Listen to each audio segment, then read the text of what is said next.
Hey YouTube and Instructables, today I'm going to show you how to make my apple sweet potato beef stew. I think it's really good and I've had several people agree with me, so I figured I'd show you all how to do it. So let's get started.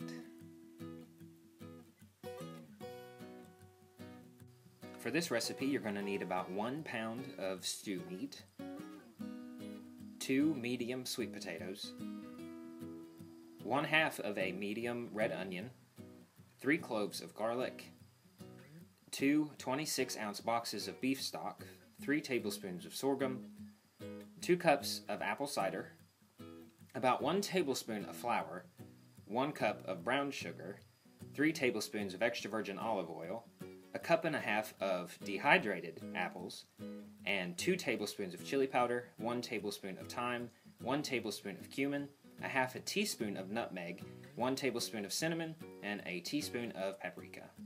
Heat half of the olive oil, about 1.5 tablespoons, in medium-high heat in a large pot.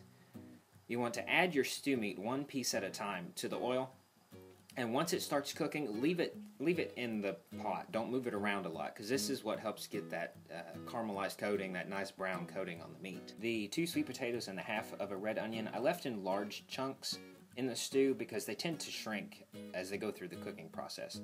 But I just peeled the potatoes and diced them up. Now, I've been doing this for quite a while, but if you're new to a knife, please take your time because you don't want any accidents during this part. In order to peel the onion, I just cut off the ends and cut the onion in half since I'm only using half of an onion. I peel off that outer layer and then proceed to cut the onion up into just large chunks.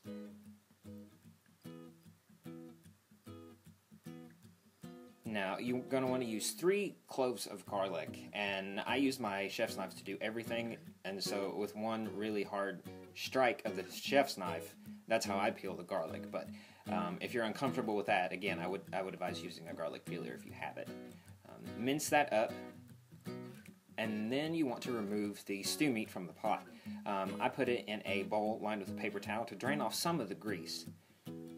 But you're going to want to leave the grease in the pot because this is what you're going to use to cook your vegetables. I add the potatoes first and stir them around to pick up the oil and the bits off the bottom of the pot. And you're going to want to cook those until they get the nice brown golden edges on them. And then add your onions. Stir the onions in so they get covered in the oil to start cooking as well. And you're going to want to cook them until they start to turn translucent. Now, the garlic is a different story. You want to add the garlic last in the cooking process because if it gets too dark or too brown when cooking, it gets bitter. You're going to want to scoot all of your vegetables to one side of the pot, and in the empty spot, put the remainder of the extra virgin olive oil, about 1.5 tablespoons. To the olive oil, you're going to add 1 tablespoon of flour. This process is what's called making a roux, or a natural thickening agent that's commonly used in soups and stews. Stir the flour into the oil as it starts to bubble until it's completely dissolved. And you're going to want to let it sit for 15 to 20 seconds once it's dissolved and bubble in the olive oil.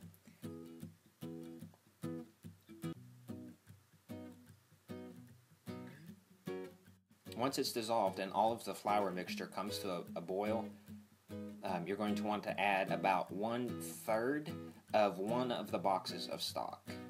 Now, this is the part where you have to pay extra attention because you want to take your wooden spoon and stir the flour into the stock. It will thicken really quickly, almost instantly becoming a gravy. At that point, add another 1/3 of that box. You're going to stir this together, and it will thicken fast, but not as fast as it initially did.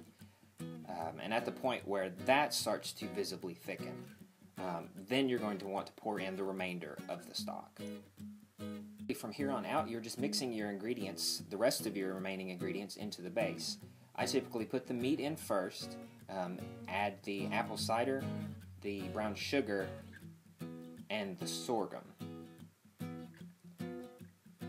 Because you want to make sure that the sugars dissolve into your base.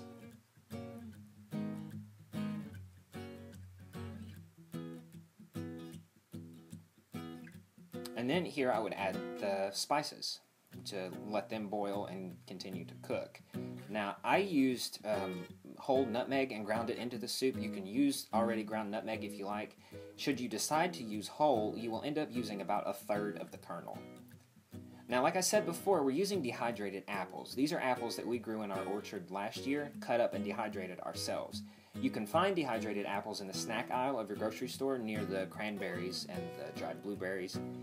I like using dehydrated apples in this recipe because when they reconstitute, they retain their shape and their texture, and they don't turn to applesauce in the soup, which you don't want.